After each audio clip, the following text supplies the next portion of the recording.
Commander Alex Mercer awoke to cold metal pressed against his temple. His eyes snapped open to find Executive Officer Anna Keller, his friend of 15 years, his confidant through a dozen battles, holding a plasma rifle to his head. Her eyes, usually bright with intelligence, were flat and emotionless. "The horizon is ours now," she said simply. Alex tried to move, but restraints cut into his wrists and ankles. He was in his own quarters, but everything felt wrong. The ship's ambient hum had changed pitch. The emergency lights cast crimson shadows across familiar walls. "What is this, Anna?" he managed, throat dry.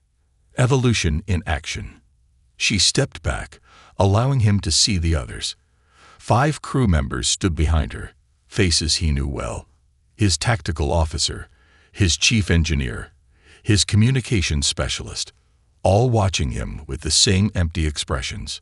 "The Alliance is dying, Alex. The strong adapt. The weak perish." Keller nodded to the others. "Take him to the bridge. He should witness this." They dragged him through corridors he'd walked thousands of times, past crew members who either averted their gaze or stared with the same cold detachment as his captors. No one intervened. No one spoke. On the bridge, view screens showed the massive silhouette of a Vrax Imperial dreadnought, humanity's most feared enemy. The Horizon Asterisk, an advanced Alliance exploration vessel, was initiating first contact protocols. "You're making contact with the Vrax. This is madness." "Anna, we're not authorized." "Not making contact," Keller corrected, taking the captain's chair, his chair. "Making a delivery."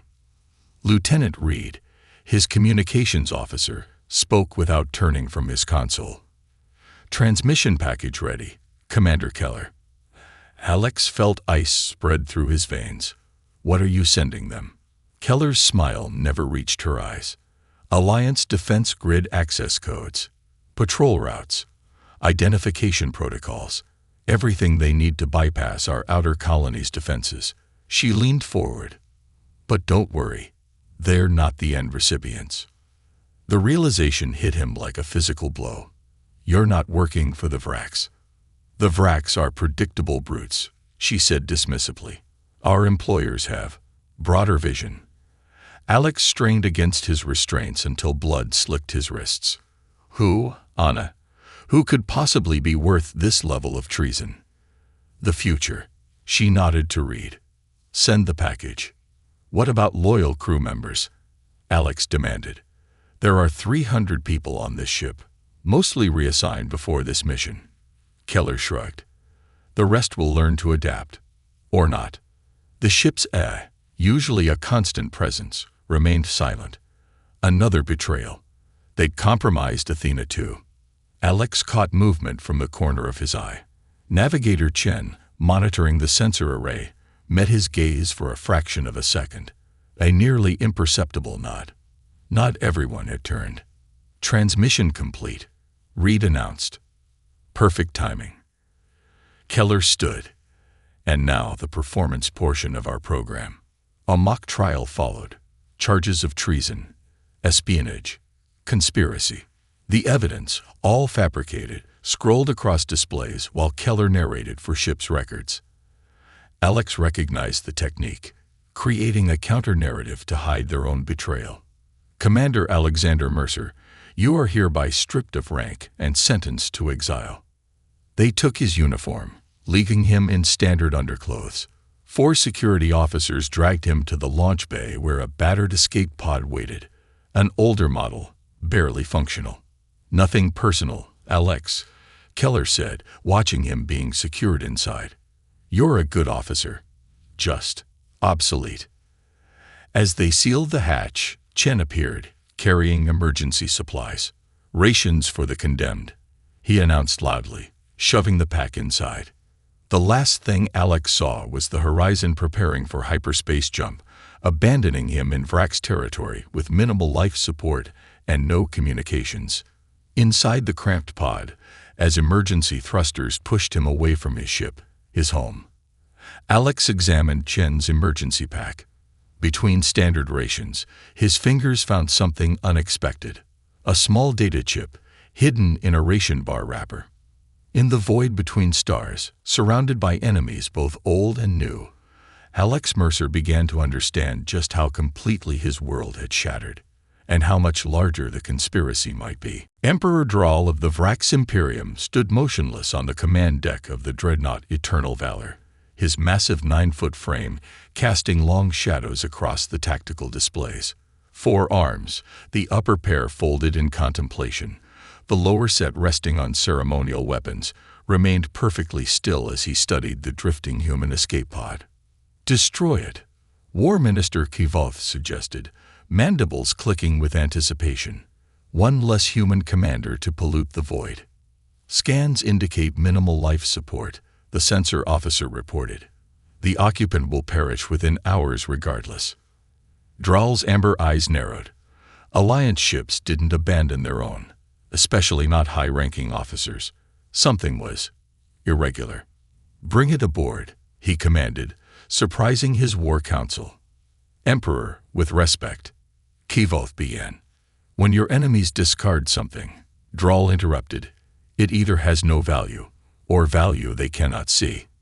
His outer mandibles flexed in what passed for a Vrax smile. "Let us discover which."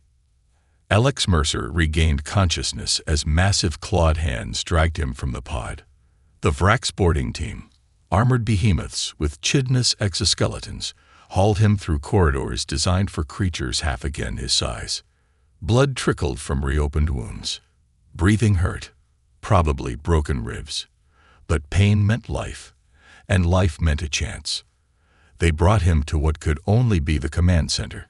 Dozens of Vrax warriors stepped aside, revealing an even larger figure seated on an ornate command chair. The ceremonial armor, the distinctive crest, this could only be Emperor Draal himself. Alex realized he was about to die. Not from exposure in a failing pod, but as an interrogation subject for the Vrax Imperium. They'd extract whatever intelligence they could, then dispose of him. "The human awakens," Draal observed, his translator rendering the complex clicks and hisses of Vrax speech into stilted Alliance standard. "Tell us, Commander Mercer, why your own nestkin cast you into the void." Alex blinked in surprise. They knew his name, had Keller told them. Was the betrayal even deeper than he'd imagined? The Vrax waited, 4-fingered hands perfectly still. Alex had expected immediate torture, not conversation. He made a decision. "Your outpost in the Callista Nebula," he croaked through cracked lips. "Coordinates 27 Mark 42. The *Horizon*, transmitted your defense codes to a third party.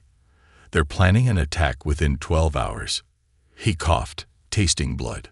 "Verify it. Kill me if you want, but check first." The command center erupted in harsh Vrax war speech. Emperor Draal raised one massive hand, silencing them instantly. "You warn us. When at our mercy." Draal leaned forward, compound eyes glittering. "Explain." "Because whoever betrayed me is a threat to both our species," Alex replied. "They wanted those codes for a reason, and it wasn't peace." Draal turned to his communications officer. "Contact Callista Outpost. Full alert status." 4 agonizing hours later, the reports arrived. A stealth vessel had attempted to breach Callista's defenses using recently acquired codes. The attack had been repelled only because of the advance warning. The human spoke truth, Draal announced to his assembled war council. "A rare commodity between our species. He remains our enemy," Kivoth insisted. "The slave pits would extract whatever other intelligence he possesses." "No." Draal's decision silenced the chamber. His own nestkin cast him out, yet he warned us of danger rather than seeking vengeance. The Emperor's mandibles clicked in what Alex recognized as contemplation. In Vrax culture, this grants him sacred status. Alex, standing before them despite his injuries, remained outwardly impassive. Inside, his mind raced. Everything he'd been taught about the Vrax contradicted what he was witnessing. "You are *Thraz Kalam*, Emperor Drawl declared, using a Vrax term Alex's translator couldn't process. The betrayed one who speaks truth. You will be accorded protected status while we investigate this. Mutual threat. Later, in the surprisingly ornate medical chamber where Vrax physicians treated his injuries, Alex reviewed what he'd learned. These weren't the mindless conquerors from Alliance propaganda. Their society operated on complex honor codes, ritual combat that rarely ended in death, and an almost religious devotion to truth-speaking. As he drifted into medically induced sleep, Alex's fingers closed around Chen's data chip, still hidden in his undergarments. Tomorrow, he would discover what secrets it held, and why his own people had been willing to kill him to keep them hidden. The attack patterns make no sense, Clara growled, her massive lower arms manipulating the holographic data, while her upper limbs maintained a fighting stance. Alex had learned that Vrax never fully relaxed, especially females. 3 days after his unexpected elevation to protected status, Alex found himself working alongside Emperor Drawl's chief intelligence officer in a secure chamber deep within the Vrax flagship. Clara stood nearly 8 feet tall, her exoskeleton a deep crimson that marked her as part of the Imperial bloodline. They're not trying to win battles, Alex observed, studying the complex three-dimensional display of recent skirmishes between human and Vrax forces. They're trying to provoke them. Clara's mandibles clicked in what he now recognized as skepticism. Explain. Alex highlighted a series of engagements. Here, and here. Alliance ships attacked Vrax outposts, but retreated before securing objectives. And these Vrax raids on human colonies, they destroyed infrastructure but avoided population centers. He looked up at his reluctant partner. Both sides are being played against each other. By whom? Clara demanded. Alex inserted Chen's data chip into the Vrax terminal. The encryption took several minutes to bypass, even with Vrax quantum computers. When it finally unlocked, fragmentary communications and financial records spilled across the display. There, Alex pointed to a recurring phrase. The constellation. Clara's compound eyes narrowed. I know this term. We intercepted it in communications from separatist Vrax groups. We believed it was code for Alliance intelligence, and we thought it was a Vrax psychological operation. Alex shook his head. It's neither. It's a third faction, manipulating both sides. 2 weeks later, in a forgotten maintenance corridor of Outpost 47, a remote trading hub on the edge of Vrax space, Alex pressed himself against the wall as Clara subdued their target. The Morrigan, a shape-shifting species known for espionage, had been identified from Chen's data as a constellation operative. Impressive for a human, Clara admitted as Alex helped secure the prisoner. Your smaller frame has advantages in these spaces. Was that a compliment? Alex asked, feigning shock. Observation, she replied, but her mandibles trembled slightly, the Vrax equivalent of amusement. The interrogation revealed more than they anticipated. The constellation wasn't merely fomenting conflict between humans and Vrax. They had agents at the highest levels of both command structures. You think you've discovered something.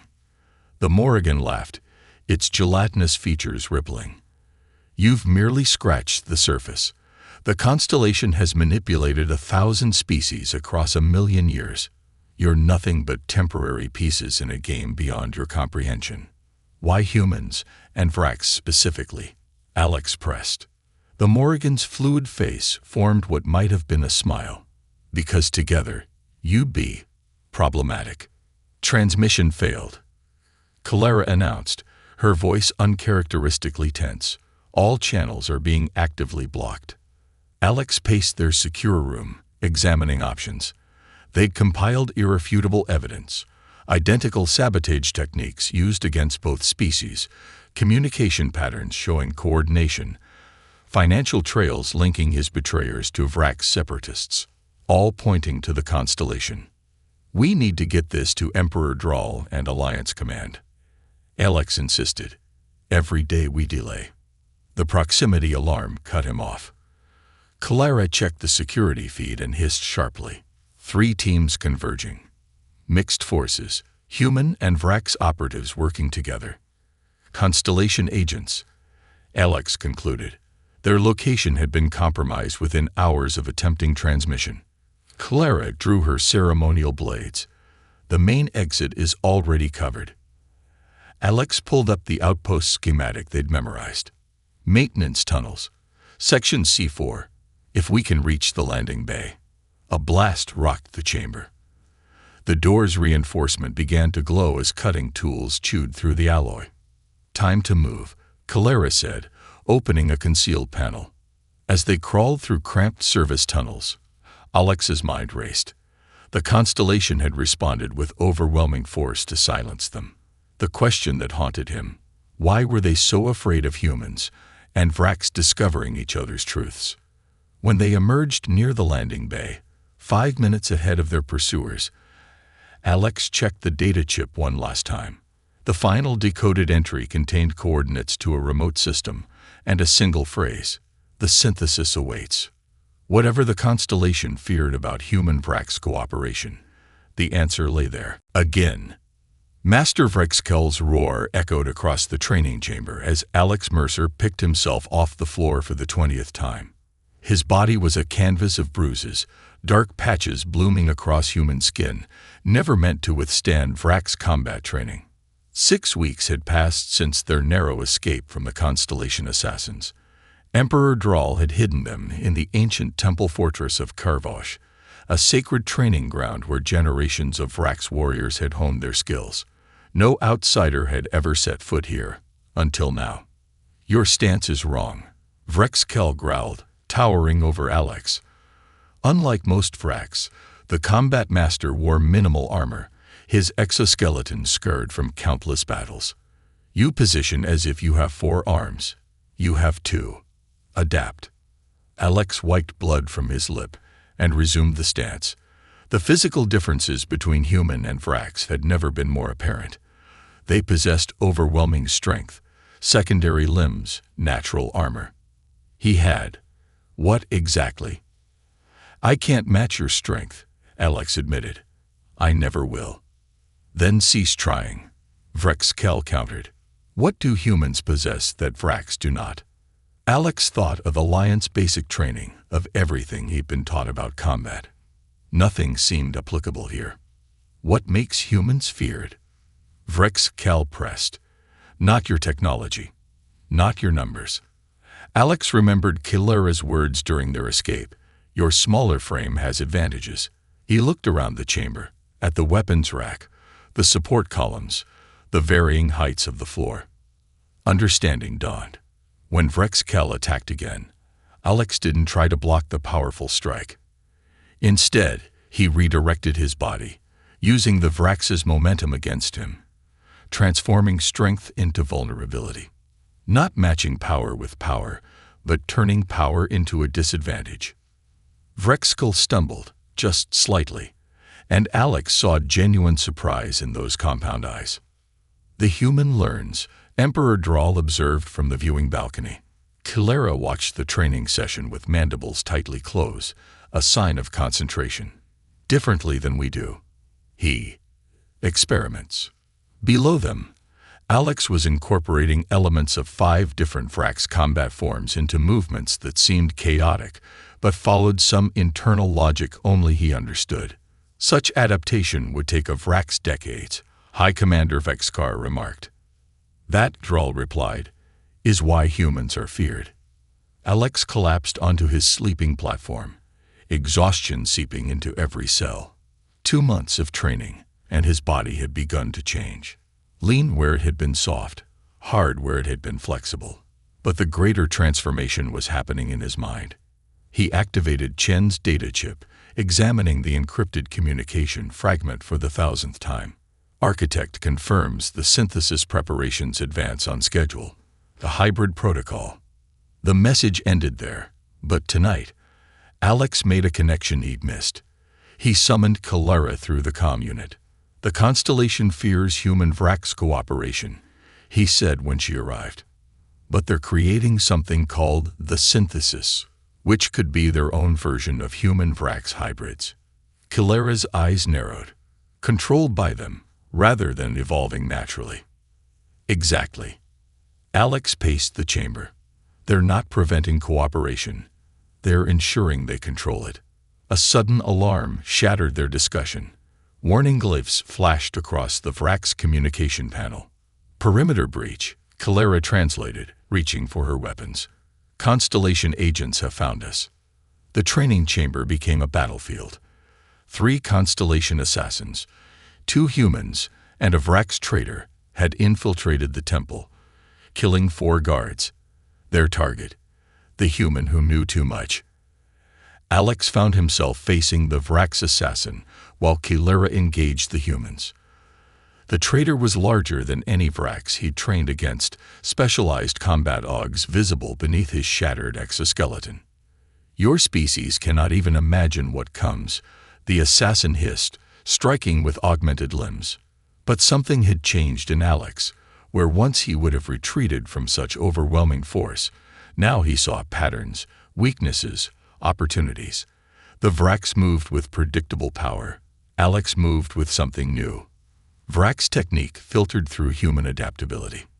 He didn't match strength with strength. He used the environment, the angles, redirecting rather than opposing.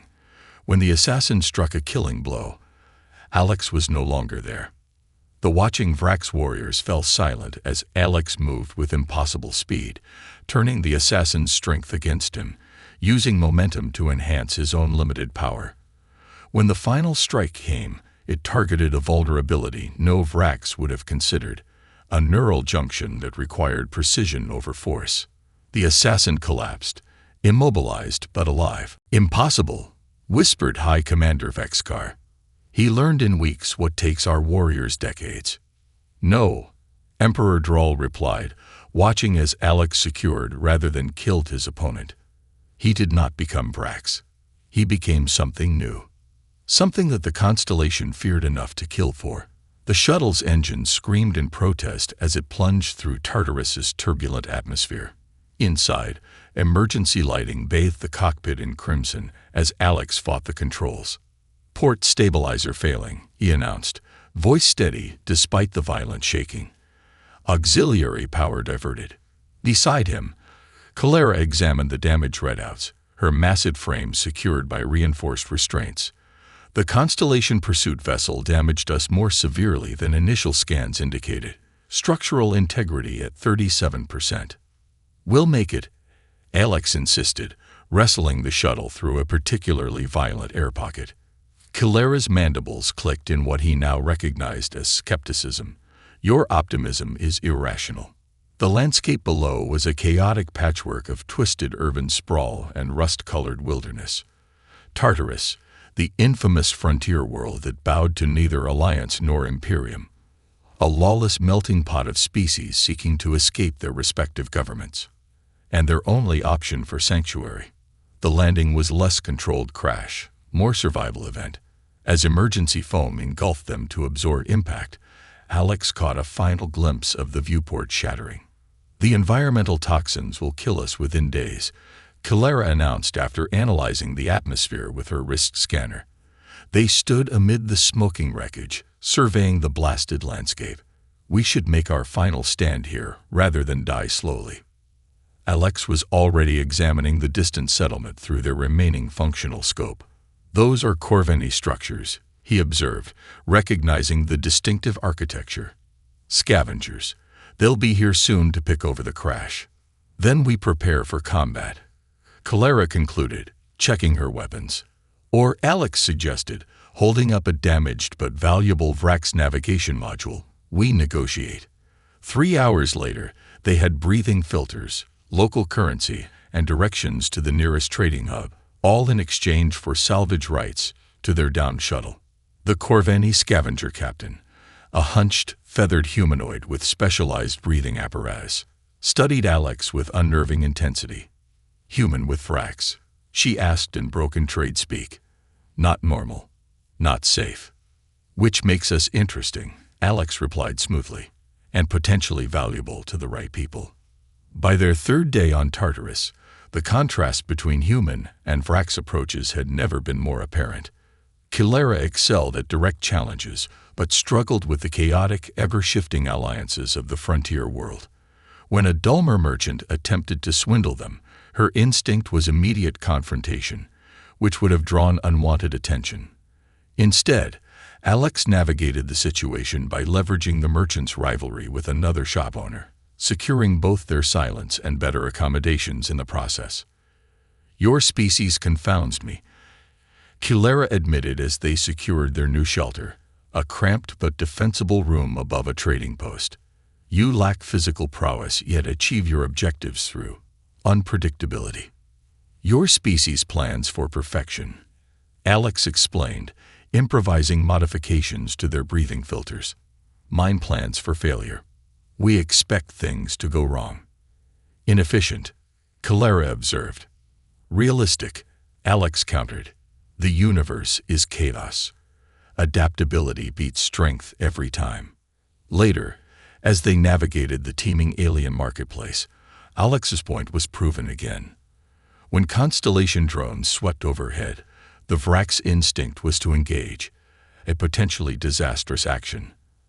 Alex instead guided them through a series of unpredictable movements, blending with the crowd, changing directions randomly. "They're looking for patterns," he explained as they sheltered in an abandoned processing plant. "So we avoid creating any." On their fifth day, they discovered why the Constellation had tracked them so relentlessly to this backwater world. Hidden beneath Tartarus's largest settlement was a vast Constellation facility. "It's a recruitment and training center," Alex whispered as they observed from a maintenance shaft. Below, dozens of species, including humans and Vrax, were being processed through mysterious procedures. "We cannot assault this alone," Kilera stated, ever the tactical realist. Alex watched as Corvini scavengers were turned away from the facility. Next came a group of hulking Razak hunters, similarly rejected. "We don't have to," he said, a plan forming. "The Constellation has made enemies here too. You suggest alliance with these frontier dwellers." Kilera's tone conveyed her doubt. "I suggest we give them something they want more than they dislike each other." Alex held up their data chip, knowledge of who's really been pulling their strings. Kilera's compound eyes studied him with newfound appreciation. "This is why humans are dangerous," she said finally. "You see connections others miss." Alex smiled grimly. "And opportunities where others see only obstacles." Border Station Sentinel maintained a constant vigil at the edge of Alliance space, its imposing silhouette a warning to those who might threaten humanity's hard-won territory. When the Dulmer trading vessel Opportune Exchange requested docking clearance, the station's security officers performed standard scans. Weapons, contraband, biological hazards. They found nothing unusual about the merchant or his cargo. Routine. What the scans missed was the man hidden in a modified containment unit, his biosignature masked by Vrax technology. Commander Alexander Mercer was coming home. "You have 36 hours, the Dulmer merchant Tekka reminded him as Alex emerged from the hidden compartment. "After that, we depart, with or without you." Alex nodded, rolling his shoulders to ease cramped muscles. 3 months on Tartarus had changed him in ways the Alliance security protocols couldn't detect. His body bore Vrax honor scars beneath his borrowed clothing. His movements flowed with their distinctive combat rhythm. But his eyes held something the Vrax never possessed: adaptable cunning. "Remember," Tekka added, "the Coalition waits for your signal. Should you fail." The alien's translucent skin flushed with anxiety. "I won't," Alex promised. Station Sentinel bustled with activity. Civilians, military personnel, merchants from a dozen approved non-human species. Alex moved among them with practiced ease, his forged credentials identifying him as a mid-level shipping coordinator. Through his subdermal communicator, Corvani technology grafted beneath the skin of his wrist, Kilera's voice provided updates. "Our ship maintains position outside Alliance sensor range. The Frontier Coalition vessels are in position." Their mission seemed straightforward: Deliver proof of the constellation's manipulation to Admiral Chen, the one Alliance leader Mercer believed remained uncorrupted.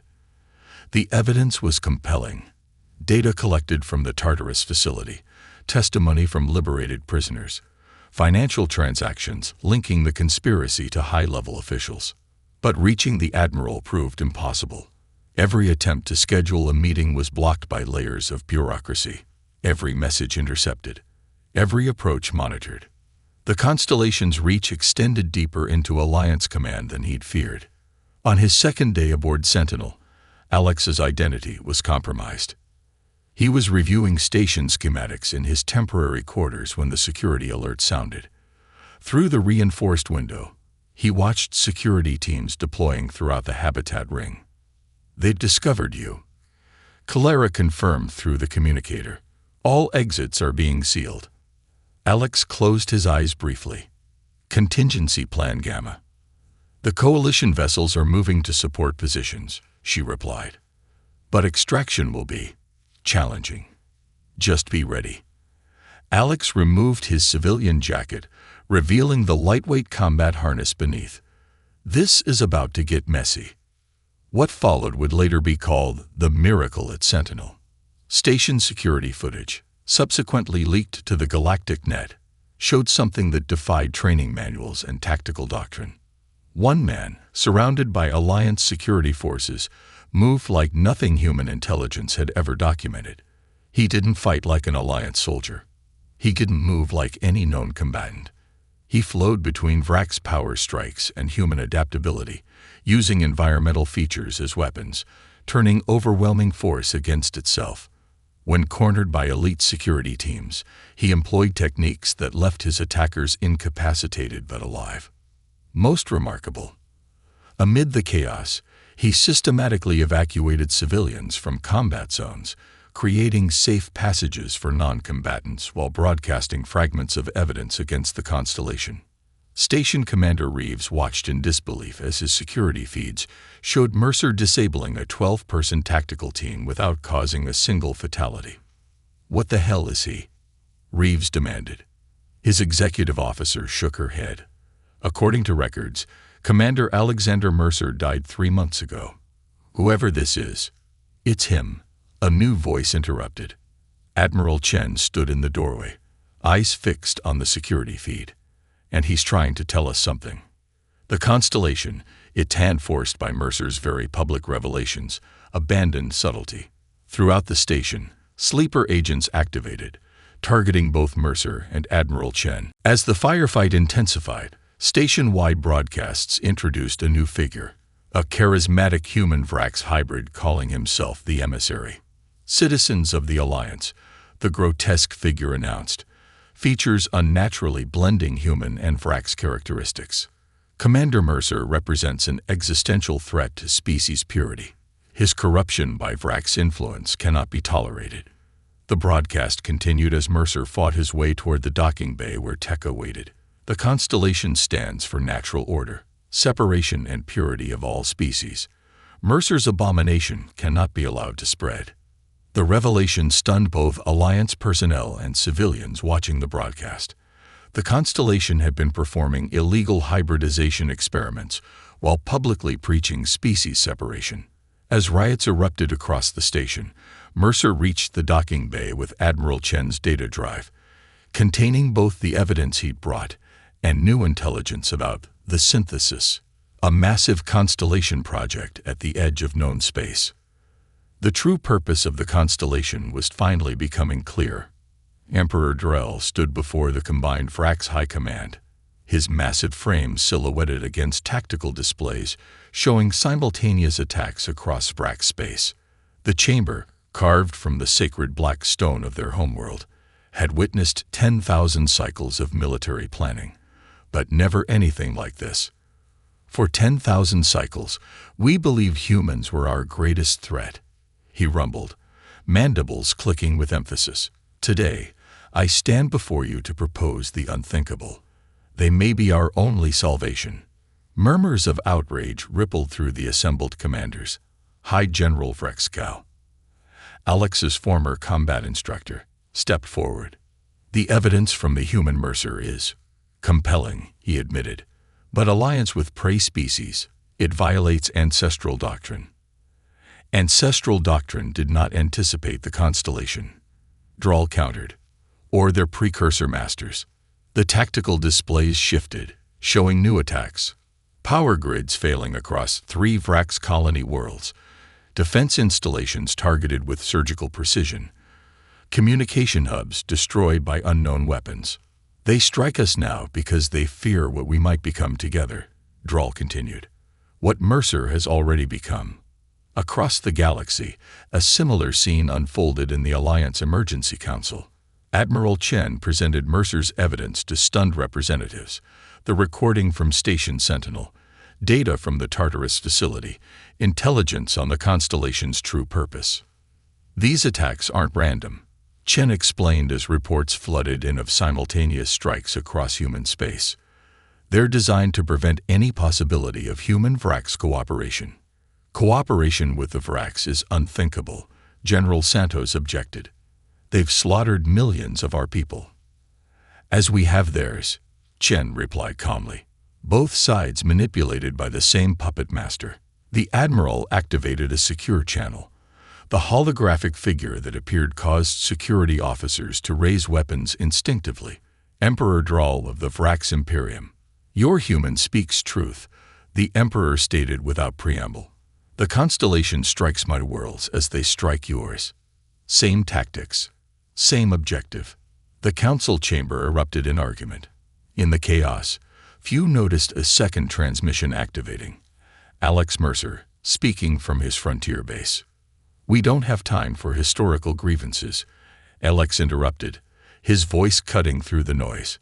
The constellation is moving the synthesis to deployment phase. Whatever they've been building, it happens now.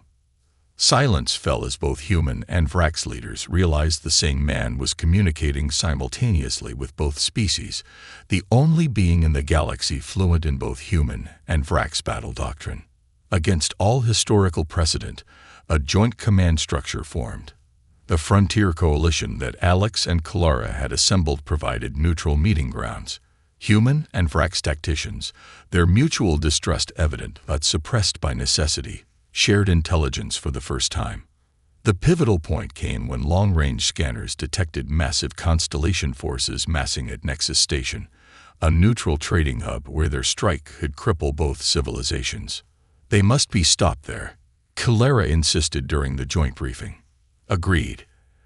Admiral Chen replied, studying the Vrax intelligence officer with professional respect. But their defenses are formidable. Alex studied the tactical display, seeing patterns neither human nor Vrax commanders recognized alone. Human ships provide speed and tactical flexibility, he suggested. Vrax dreadnoughts deliver overwhelming firepower. Human infiltration teams could sabotage their shield generators, creating openings for Vrax boarding parties. Skepticism showed on faces of both species, but Alex had earned enough respect to be heard. They expect us to fight separately, he continued. They've spent millennia ensuring we never combine our approaches. That's their weakness. A day later, an unprecedented mixed human-Vrax strike force assembled near Nexus Station. Human vessels, sleek and maneuverable, flew alongside massive Vrax war carriers. Strike teams comprising both species trained in improvised joint operations. Alex stood on the bridge of the command vessel, Kalara at his side, as they prepared to execute a battle plan neither species would have conceived independently. The constellation has superior numbers and technology, Kalara observed, but they cannot adapt to what they've never imagined. Alex nodded, watching the combined fleet move into position. That's humanity's greatest gift to this alliance. We imagine the impossible, then make it reality. The massive precursor installation hung suspended in the void, a twisted amalgamation of technology from 1,000 conquered civilizations. Its scale defied comprehension, a construct larger than some moons, its surface writhing with energy patterns that hurt the eye to observe. They believe themselves gods, Kalara said as their combined human-Vrax fleet approached. Her voice carried unusual softness, almost reverence for the moment's gravity. Today they learn gods can bleed. Alex studied the tactical display from the command deck of the Defiance, a human vessel crewed by both species. The battle for Nexus Station had yielded unexpected victory and critical intelligence, the location of the precursor's primary installation and the true nature of the synthesis. All strike teams report ready, Admiral Chen announced, his weathered face showing both determination and doubt. Though I still question sending our best commander on the infiltration mission. No one else can coordinate both species on the ground. Alex replied, securing his combat gear. And someone needs to see what's inside that thing. The space battle unfolded on a scale unprecedented in either human or Vrax history. Alliance ships executed complex evasive maneuvers that confused Constellation targeting systems, while Vrax dreadnoughts absorbed punishment that would have shattered human vessels. Meanwhile, Alex led a mixed infiltration team, the best warriors from both civilizations, toward the heart of the precursor installation. The shuttle's stealth systems, enhanced with Corvani technology from their frontier allies, slipped through the chaotic battlefield. What they found inside horrified even the battle-hardened Vrax. Countless beings from various species suspended in preservation fields, the precursor's collection of genetic templates spanning millions of years. Among them, prototypes of human Vrax hybrids, created through methods that turned Kalera's mandibles pale with disgust. They've been harvesting genetic material for millennia, Alex realized, scanning the facility, building their own versions of every possible combination. A human scientist on the team, Dr. Levine, examined the nearest stasis chamber. These aren't just specimens, they're templates. The synthesis isn't a weapon, it's mass production. An army of controllable hybrids, Kalera concluded, with all our strengths and none of our independence. Their infiltration triggered internal defenses and revealed the precursors themselves. Ancient, withered beings whose bodies had atrophied while their minds expanded, they commanded technological terrors beyond comprehension. Reality-distorting fields trapped strike team members in looping moments of time. Defenders created from fused consciousness moved with impossible coordination. The team fought valiantly, but found themselves cornered in the central chamber, facing the Precursor Prime, a being so ancient its physical form seemed more concept than substance. Your resistance is an anomaly. It communicated directly into their minds. Unexpected but ultimately irrelevant. 10,000 species before you have fallen. You are nothing new. Alex felt cold certainty sweep through him as he recognized the fundamental flaw in the Precursor's understanding, where the Vrax warriors fell back on training and the humans froze in indecision. Alex saw the opportunity that had eluded both species for millennia. You've spent millions of years studying us as separate species, Alex told the Precursor Prime as they faced off. You never understood what we could become together. He switched to the team's tactical channel. Vrax warriors, break formation. Now, the Vrax hesitated for only a moment before trust overcame training. They scattered, abandoning their disciplined approach. Humans, exploit the chaos, target whatever they don't expect. The counter-strategy, having the Vrax deliberately create chaotic variables that the humans then exploited with improvisational tactics, confounded the Precursor's predictive algorithms. Their perfect order crumbled against this controlled chaos, something neither humans nor Vrax would have attempted alone. As the installation's central systems failed, Alex initiated the final stage, freeing thousands of imprisoned specimens from dozens of species, all victims of precursor manipulation. The evacuation became as important as the victory itself. The Precursor Prime, its physical form dissolving as the systems failed, projected one final thought. What have you become? Alex met its gaze unflinchingly. Something you never accounted for. Something new. In the aftermath, a new interstellar order formed. Alex stood at its center, not fully accepted by either humans or Vrax, but respected by both. The hybrid qualities that once made him an outcast now made him the perfect bridge between civilizations. Throughout the frontier worlds, the legend spread. The human who was betrayed by his own, saved by his enemies, and who now commanded the respect of the galaxy's most powerful civilizations. Parents of 100 species told their children to behave, or the one who unmade gods might come for them. Alex Mercer had become something unprecedented, living proof that destiny could be rewritten, that ancient hatreds could be overcome, and that the greatest power in the universe wasn't technology or strength, but the willingness to change. And the galaxy would never be the same.